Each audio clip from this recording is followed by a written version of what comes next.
Good day. My name is Lisa, and I will be your conference operator. At this time, I would like to welcome everyone to the Lessons for Optimizing Collections webinar. All lines have been placed on mute to prevent any. Simply press star and the number 0 and an operator will come back and assist you. I would now like to turn today's call over to your host, Mr. Tom Miller. Please go ahead. Thank you. Hi and good afternoon. My name is Tom Miller, and I'm formerly the CEO of ALI Solutions and currently the Vice President of Analytics here at Noble Systems, as Noble acquired ALI Solutions back in September. And with me today is Bill Andrews, who was formerly a Director of Product Management at ALI and currently the Strategic Solutions Director at Noble. And we believe that this combination of ALI's analytics solutions combined with Noble's leading contact center technology can bring unique and significant value into the market. And today we'll present a case study to show how one of our collection customers, Rogers Communications, leverage our solutions to achieve their business objectives as well as a significant return on investment. Before we get into it, a couple housekeeping points. As mentioned, all the phones are on mute. However, any questions that you'd like to submit, please do so through the top part of the live meeting. And at the end of this presentation, Bill and I will respond to those questions.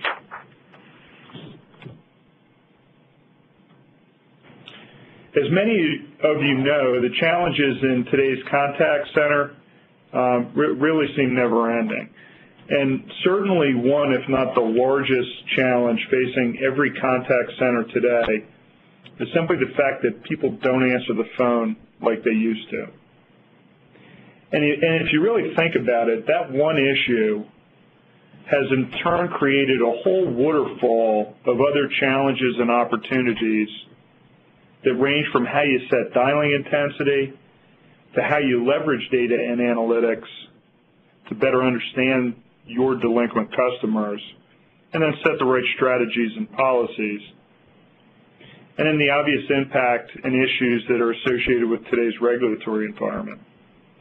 In addition, certainly for many first-party operations, customer experience and the protection of your brand and your reputation has become equally important, almost as equally as important as actually collecting the dollars.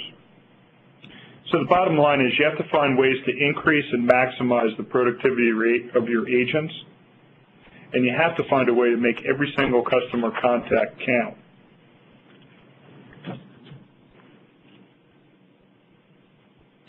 And that means you need to find ways to overcome these many issues and challenges that reduce the productivity in your operation.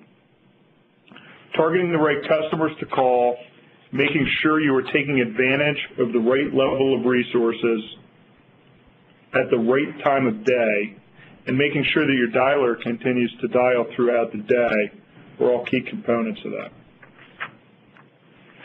And now we'll take a look at how Rogers Communications tackled these challenges. Rogers is a leading Canadian telecommunications provider. They're the largest wireless and data provider in Canada, and they operate a sizable inbound and outbound collection operation that staffs just under 50,000 agent hours a month.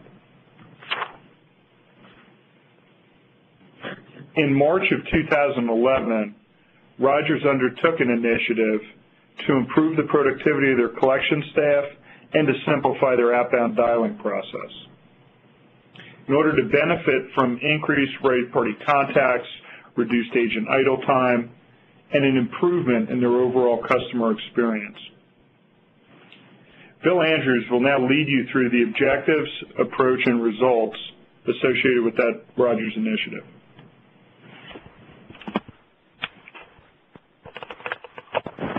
Thanks, Tom. So 4 specific goals that Rogers had when they undertook this initiative. The first was to increase right-party contact rates by a minimum of 8% per hour as part of their effort to improve collection effectiveness and customer experience. The idea there behind improved customer experience is really reducing the number of overall calls required to contact each customer, as well as helping those customers resolve their accounts as quickly as possible. Next up, they wanted to increase agent occupancy rate by at least 8%. Third, they wanted to implement operational tools to increase automation, improve dialer management, and prioritize contacts. Essentially add automation around the way they were managing their contact center to simplify how they were keeping their campaigns running, morning setup, intraday administration, and also free up dialer administrator resources for other tasks, report analysis, improvement initiatives, and so on. And finally, their last goal was to implement some policy compliance tools. And the examples they gave us were to put limits on the frequency of attempts, also to manage velocity and recall strategies, so manage how quickly they were calling customers back after they failed to contact them with a previous call. And here again, the focus really is on improving the customer experience. Those of you in the telecommunications space, I'm sure, have spent a long time dealing with churn issues. Rogers is no different. It's easy enough to find another wireless carrier, to select a different cable or TV provider. And so Rogers is trying to improve the customer experience and try to reduce that kind of churn. As we go through the presentation, there'll be points where we pull up specific results from Rogers. And really, there are two sets of results. We'll focus during the presentation primarily on the first 6 months following the rollout. After that, we'll then summarize their overall results to date for the entire project. The first piece of the optimization project then was to scrub customers with an existing promise to pay from the dialer file to avoid unnecessary contact attempts. They were trying to get this as close to real time as possible. The benefit, obviously, is to first free up agent time that's spent calling customers that have already made a payment, again, also to improve the customer experience, not to call people who've just gone online and made a payment 5 minutes earlier. The key challenge here for Rogers was the number of channels that they had to look at and identify customers who had reached into the business, made a contact, made a payment, made an arrangement.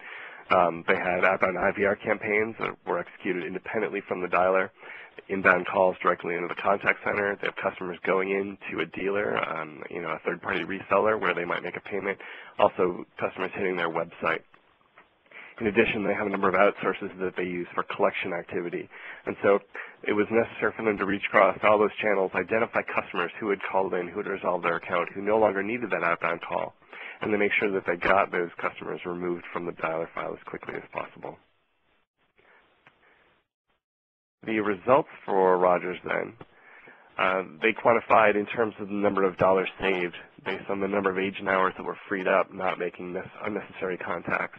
They identified that as about 2,000 unnecessary connects per day, about $9,000 worth of agent time.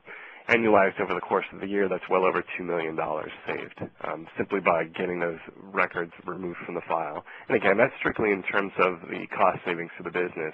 I think a much larger impact from a reputational perspective is really that customer experience, the elimination of those unnecessary outbound calls. As a second step of their optimization initiative then, Rogers wanted to really focus on increasing contact rates and resolving that problem. As Tom mentioned earlier, we see one of the biggest, if not the biggest, challenge facing the contact center today is the fact that fewer customers than ever are picking up the phone. There are a number of reasons for this. Obviously, economic conditions have fed into this, particularly, I think, on the collection side. Thanks to caller ID, customers know when it's a bill collector calling.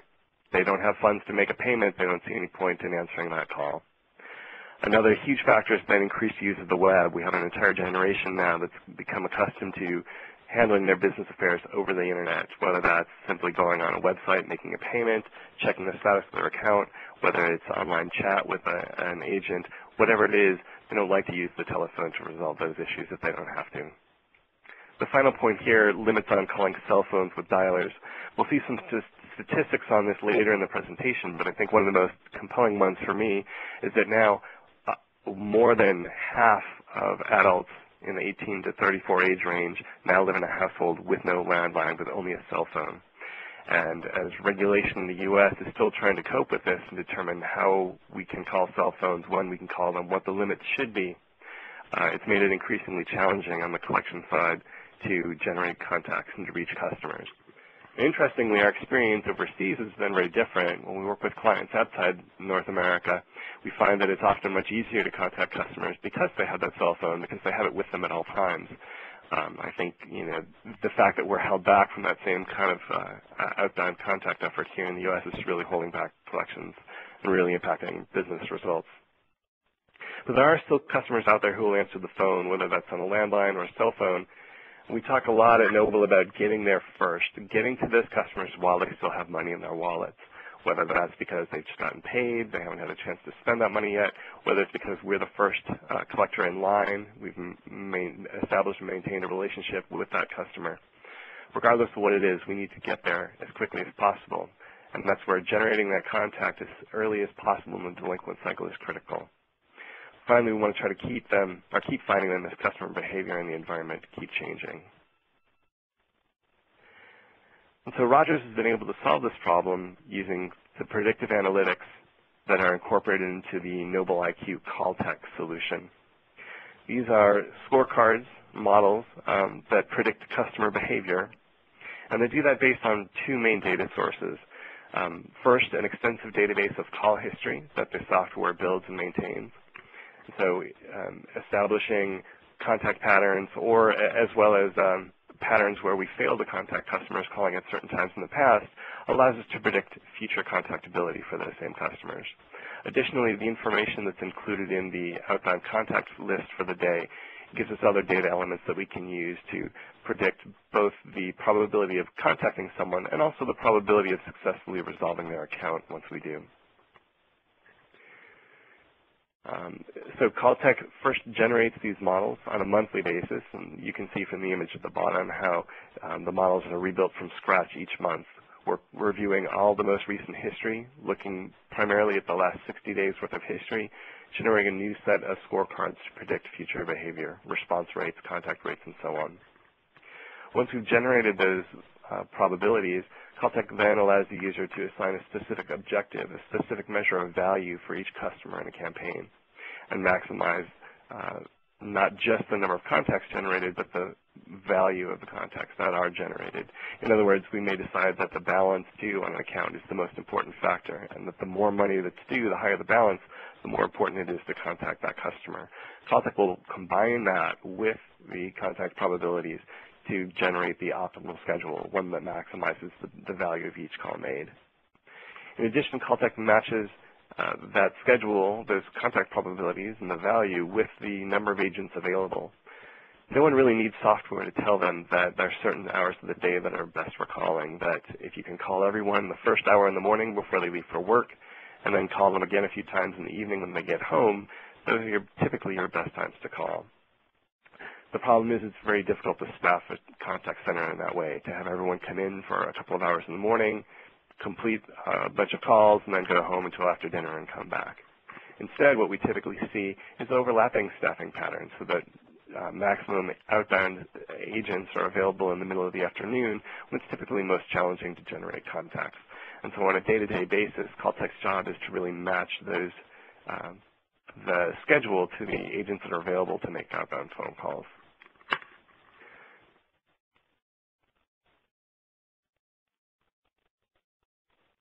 So the second piece of this challenge then for Rogers was not just to increase the number of contacts that they were making, but going back to that list of challenges Tom highlighted at the beginning of the presentation, they were faced with calling low-value accounts, low-value phones. In other words, while trying to limit the number of attempts they were making, they found they were spending too much time calling low-value customers, customers with minimal amount due, customers that were likely to cure their accounts on their own, customers with a very low probability of curing their accounts, and finally, phone numbers that weren't generating right-party contacts, whether that's work numbers or mobile numbers belonging to other customers on an account. Also, they found a significant mismatch between their staff and their workload. Again, the times of day that were most likely to generate a contact weren't the times that they had agents staffed. And so as I mentioned a moment ago, Caltech helps solve these problems as well. The grid on the screen in front of you now gives you an idea of how Caltech can create a simple schedule to try to increase contact rates. And it combines those three factors that I talked about a minute ago. First, it's looking at a measure of value for each customer. You can see in this case we have 5 customer accounts listed with varying amounts due, and we've sorted them from highest to low. It's combining that measure of value with the probability of generating a contact in each time period. And so in the cells to the right then in this grid, the white shaded cells, you can see what's the expected value of calling each of those customers in each of those time periods. And that's based on both the amount due as well as the probability of successfully contacting them and resolving their account in that time period. And so you see that we've scheduled account A for a call in time period 4. So although it's the highest value customer, we haven't rushed to call them first thing in the morning. Instead, we found the time period during the day when they're most likely to generate a contact and then scheduled a call for that time. Similarly, account B, which has a very high amount due, has also been held out for a call later in the day because it's the time of day that's most likely to generate a contact to that customer.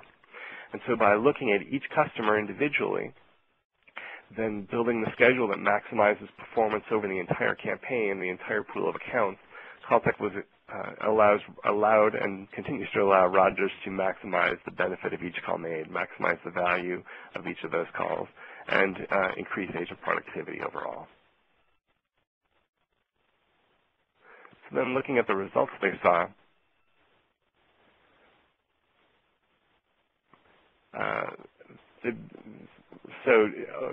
Rogers first chose to compare 2010 results with 2011. And so during this period, they saw a reduction in hours. They had fewer agents spending less time on the call between 2010 and 2011. Despite that, though, they saw a 17% increase in attempts per hour, allowing them to increase penetration rates without having to increase headcount. And so what we're looking at here then is a decrease in wrong party contacts, calls that eat up agent time and are unproductive, and a corresponding increase in both right party contacts and non-contacts. So they were able to continue hitting their penetration goals, making sufficient calls despite that reduction in agents, without having to add any agents. At the same time, then, the bottom of the screen, we see average handle time. You can see here a significant increase in average handle time between 2010 and 2011. I thought this was a really interesting way for Rogers to look at this. As they dug into it, what they found was they're generating more right party contacts, fewer wrong party contacts. So every connect that's passed to an agent has a higher probability of being a right party contact. The average duration of connects actually went up 16% from 2010 to 2011 for the 6-month period we're looking at here. So looking at that in a little more detail then, Rogers has mapped out here what they call true connects. And true connects are the total number of connects to an agent with customer hang-ups and abandons backed out. You can see that the total number of those true connects is down overall from year to year. So they're actually passing fewer calls to the agents. But average handle time is up. They're spending more time talking to right party contacts. You can see the right party contact rate has gone up as well, significantly year over year. So again, more emphasis on customer experience, so fewer calls, targeting the right customer at the right time of day. Also more emphasis on later stage delinquents, so more valuable, more important contacts to generate, and less calling to low-risk accounts. So using Caltech to target the customers that were most valuable to them and generate more right party contacts help them increase agent productivity.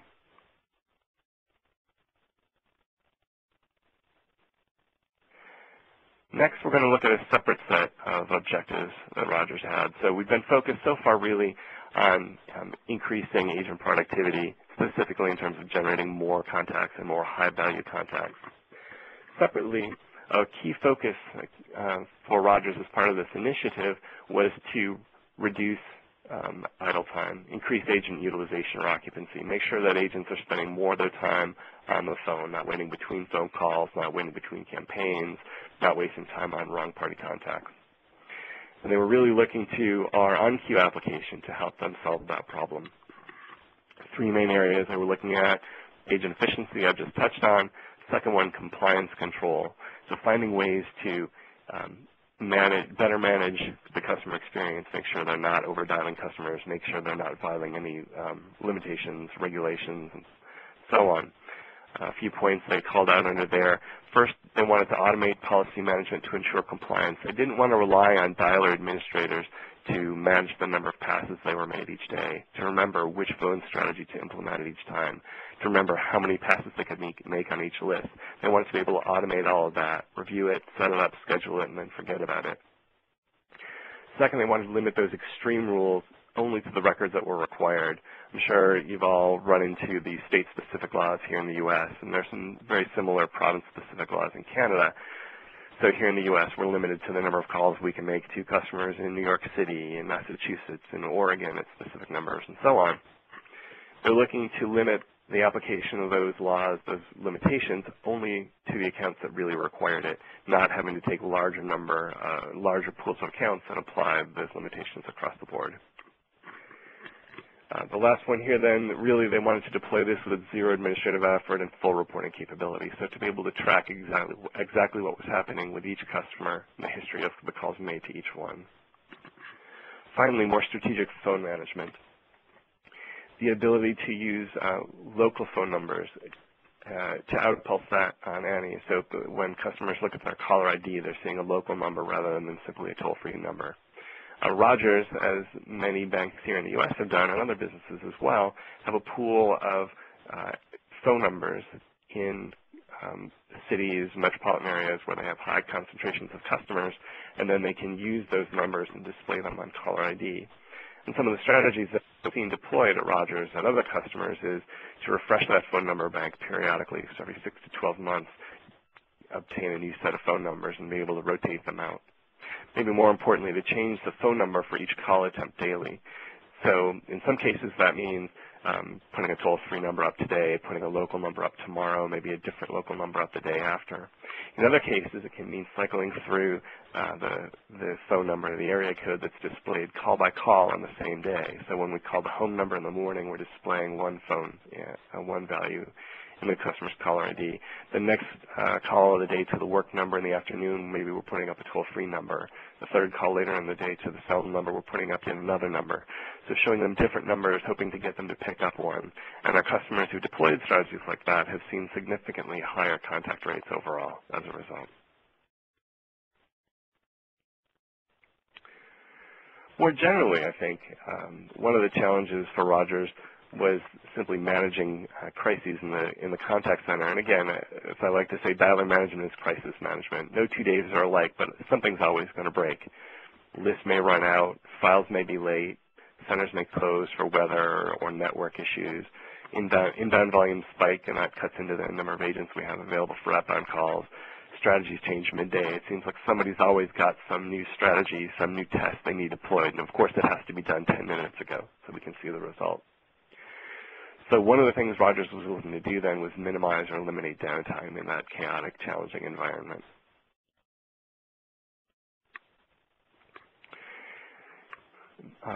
The OnQ application, which is part of the Noble IQ suite of products, helps to automate and centralize call center campaign management.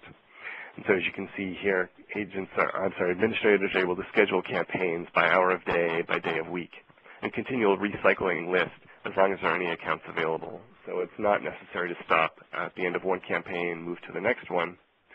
It's possible instead to schedule everything to run automatically. Similarly, they're able to share work across campaigns or even across dialers. So a single list of records can be fed to agents on different dialers or logged into different campaigns as appropriate. That ensures that wherever there are agents available, we're always able to push down the next best records to call. We might have agents available in a different center, logged into a different dialer in a different location. We can still take advantage of that fact, even if they've finished their assigned work for the day, and continue pushing the next best records to call to those agents wherever they are. Finally, the ability to apply filters to make changes in real time. So regardless of what we scheduled in advance, Rogers is able to still go in and make those kinds of changes. And this allows them to monitor agent occupancy rates and redeploy campaigns as agent time allows. And again, constantly monitoring agent availability based on inbound volumes, based on remaining outbound work, and making sure that they're taking the best advantage they can of agents wherever they are. Another key issue for Rogers was late files. They had as many as 10 files coming into their dialer on a daily basis, and were often faced with files arriving late from the host system. Previously, before implementing the Noble IQ suite of products, this meant that they would either have agents sitting idle, waiting for their assigned work for the day to show up. They would have agents working accounts that weren't their primary focus, that weren't their responsibility or their area of expertise. They would have long outages because they'd start calling on the previous day's file. Then they would have to stop dialing, wait for the new file to be loaded, wait for it to be updated, or potentially start calling customers back that had already been contacted earlier that morning. Once they implemented the Noble IQ suite, they were able to get around that issue. With our OnQ application, agents can begin calling on the previous day's file with all the payments that came in the previous day scrubbed out and removed very easily. And then whenever the new file arrives, OnQ loads that file into memory without any interruption, without any interruption to agent dialing. The agents continue calling. They simply start receiving records from the new file as soon as OnQ's finished loading it. So there's no interruption. We minimize any kind of redialing of customers that have already been called. There's no lost agent productivity. We're able to keep them focused and on the dialer for the entire day.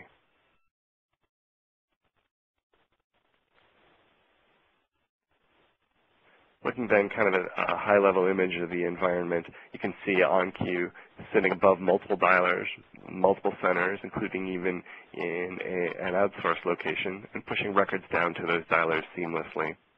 The idea here then is to be able to automate everything from file processing, treatment application, deciding which campaign to call those customers in, which phone strategy to use, scheduling lists to be called throughout the day, and managing policy compliance, all from one central location. So instead of having to manage the delivery of 10 different files across multiple dialers and then individually managing teams of agents against those accounts, Rogers was able to go to one spot, manage all of that in a centralized location, instead of managing over 100 campaigns individually. So let's take a look again then at the results Rogers saw. Focusing first on that initial 6-month phase following the rollout, again, outbound online time was lower in 2011. They had fewer agents on the phones than they had in 2010. At the same time, though, they found agent occupancy had increased. And you see the numbers here. During that initial rollout phase, it was 4% over all their campaigns, 7% for their cable campaigns, specifically 3% for the consolidated campaigns.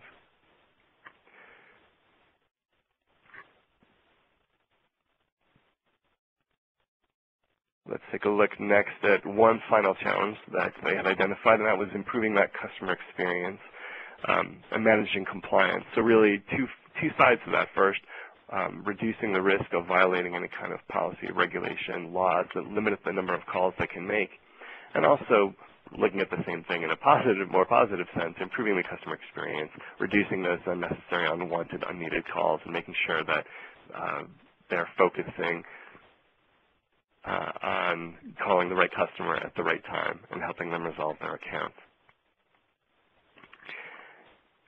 Two challenges, I think, here. First, we need to obey those policies, of course, and we need to limit calls as best we can. At the same time, we run the risk of running out of work for our agents.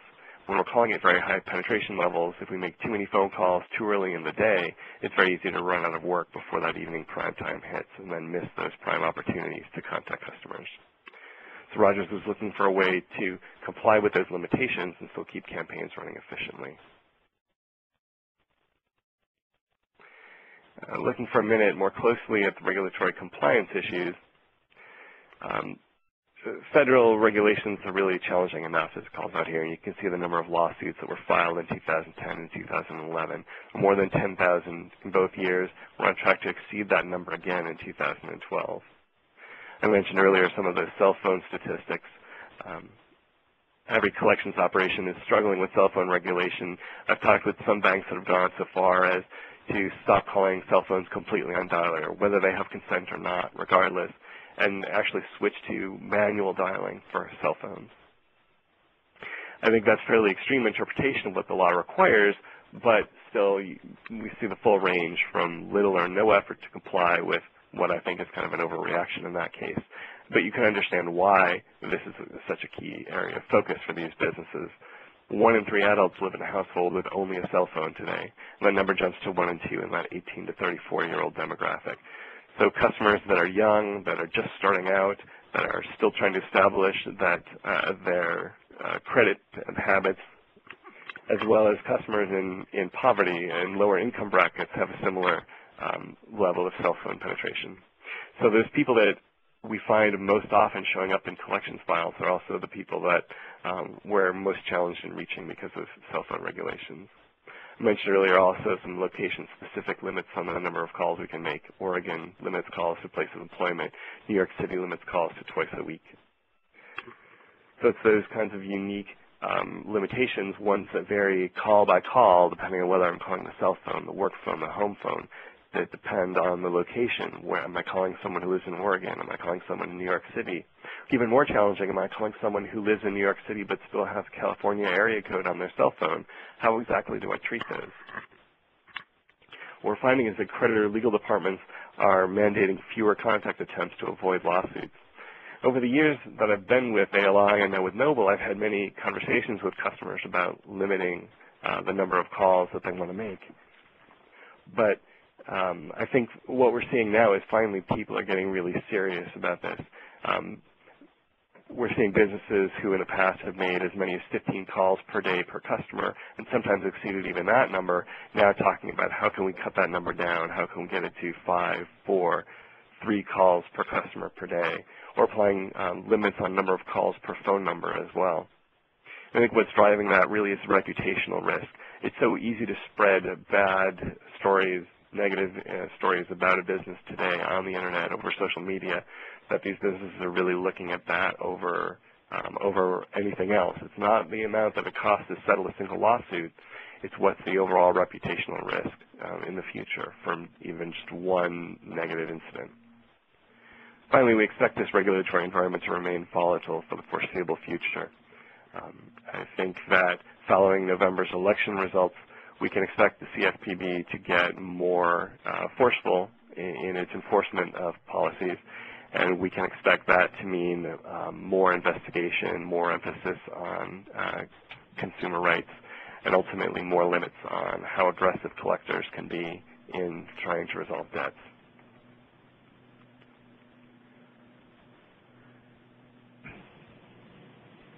So now finally, I'll wrap up my portion here, and we'll talk a little bit about the overall results Rogers saw. As we went through the presentation, we saw a number of slides Rogers prepared covering their results during the initial 6 months following rollout. What you see here is their long-term results from the project. RPC rates have increased by 15 to 30% depending on the account segment. So between their cable, their wireless, their consolidated segments, they've seen different results, but overall all well above the project goal of 8%. Their agent occupancy rate improved to 8%, which was their target. You saw the first 6 months, that was running about 4% overall for the whole portfolio. Over time, as they continued to tune their implementation, they got that number up to the 8% they were looking for. And in fact, for some campaigns, I saw results as high as a 17% improvement in agent occupancy rates, to the point where Rogers felt they needed to slow the dialer back down. The agents were on the phone too much of the time, and we're starting to get a little bit of burnout on the agent side. Rogers also saw a significant improvement in dialer operations effort thanks to automated segmentation, treatment application, all those automation and centralization tasks that I talked about over the last few slides allowed them to free up more of their dialer administration resources for a more productive task. Instead of constantly staring at the dialer screen and manipulating campaign settings, they were able to set things up to run automatically and have those administrators focus on other things, designing new strategies, reviewing performance, doing data mining in the database, and generating continuous improvement in other areas. And with that, I will hand the slides back to Tom, who will wrap up for us. Yeah, and just in summary, Rogers deployed several solutions from ALI as part of that initiative. These solutions are now part of the Noble IQ solution suite. So the first was Calltech, used to leverage analytics to predict the right party contacts and promises of payment that Bill had mentioned. So those were using models that were customized and automatically built monthly from the Rogers customer base and their agent experience. And then secondly, the call scheduling information was passed into OnQ, which provided the real-time integration into their automated dialer and enabled them to execute the required and advanced campaign management requirements throughout that calling day, including the regulatory rule structures that Bill mentioned. So both of these applications represent industry-leading and patented technology from Noble. And with that, I think we'll turn it over to questions, and we've got a few that have been submitted. So Bill, let me go through and read a few of these questions, and then why don't we try to address them in the remaining time that we have. Sure. So the first one is, what is the cutoff to stop predictive dialing to customers and implement a different strategy?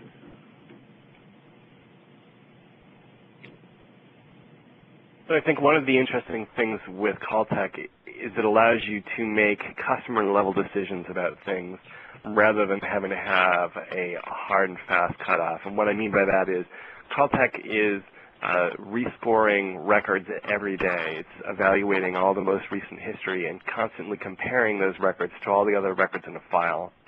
That means a couple of things. One, we can make a very specific decision about that account based on past experience with them and predictions for their future behavior, but also we can weigh our expected result with that customer weigh or compare our expected result with that customer with other customers in the file. And so today a customer may have a low contact probability, and particularly a low contact probability compared to other customers in the file, and that may mean that they're either held out of a campaign for a day or isolated and assigned to a specific treatment, a preview campaign, a text messaging campaign, some other treatment. The next day, based on that same mix, they may look a little different. They may look a little more attractive. On the other hand, other customers in the file may look less contactable, and so they may move back into a more prominent role in a predictive campaign.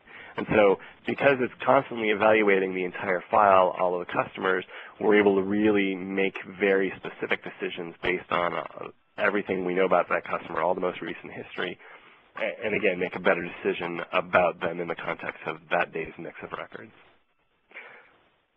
Yeah. So the next question, and Bill, I can take this one. Question is, how do I motivate collectors to keep collecting after months of doing the same thing? I think one thing that's not obvious in this solution from a benefit perspective is the effect it has on collector motivation, sort of job satisfaction. And what we hear from many of our clients is that because Calltech does a good job in identifying accounts that can be contacted in some of the real non-prime time, slow times of the day, let's say the middle of the afternoon, and it can actually deliver productive work onto the floor, that overall collectors appreciate that. There's definitely a higher level of satisfaction because they're not getting bored. Particularly with just non-contact, slow work, and/or just talking to wrong party connection. So I think, ironically, it's the slow contact periods where the benefit shows up from a staff perspective, and certainly from a job satisfaction perspective. Another question here is, what are and Bill, I'll flip this to you, what are the prevailing regulatory trends pertaining to contact attempt maximums for collections? Yeah, I think I touched on this a little bit towards the end of the presentation. I think, again, what we see is more regulation, more limitations. I think you look at all sectors of society, you see the activity you see on social media, you see people that are actively seeking, really, I think, to entrap collectors in some cases and make them vulnerable to lawsuits. You see very active attorneys in this space as well. You see courts that are very friendly to the customer rights perspective. And finally, you see the CFPB getting up to steam, getting staffed, and getting ready to start reviewing collections operations, especially large debt buyers and others in the space. I think we have to expect more regulation in general. And specifically talking about attempt maximums, I think that what I see with some of our biggest clients is already preparing for exactly that. They're expecting it.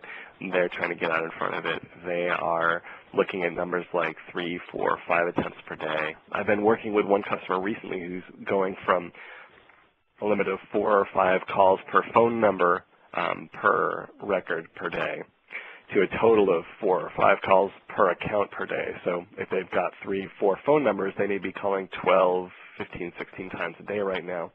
They're looking to drop that to 5 calls per day. Ultimately, I think where they'd like to get is actually limits on the number of calls per household per day rather than simply per account. So again, looking at the same lender, they may have a mortgage and a credit card and an auto loan with the same customer. And today they would call on each of those accounts if delinquent up to 5 times. They're looking at limiting that to 5 calls overall for that household. Certainly this is what businesses are doing in response, but again, I think that what typically happens is these kinds of businesses get out in front, they put those limitations in place, and then they start promoting for regulation and limitations along the same lines. And I think, again, we can only expect more of the same. And I think that's both at the local level, as the CFPB encourages individual states and state attorneys general to experiment in this area, as well as at the national level. I realize we're bumping up on our end time here. I'm going to address one final question. And that question is, what's the most effective way to use the dialer system to pinpoint demographics? So actually, I think with Calltech, what Calltech is able to do is take advantage of demographic information, or essentially characteristics and information and data about a delinquent customer, including information on the account, payment history, as well as sort of the contact history information. And through the statistical modeling processes, really identify which specific demographic elements are valuable in predicting both contactability and promises paid, and in turn creating the schedule and increasing dialer productivity as we talked about. So, I think it's the use of demographics that in turn increases the effectiveness of the dialing system, and I think using it for purposes like contactability scoring and promise to pay scoring has proven to be a good way to do that. So with that, I will kind of wrap up. In addition to the specific case study information that we delivered for Rogers, we do have other examples and case studies that we could share. So we've listed here an info@noblesystems.com address. If you have additional questions or would like additional information, please email us, and we'd be happy to connect and answer everything that we can. So otherwise, with that, I'd like to thank everybody for your time today. Appreciate it, and with that, we'll wrap up this call. Thank you.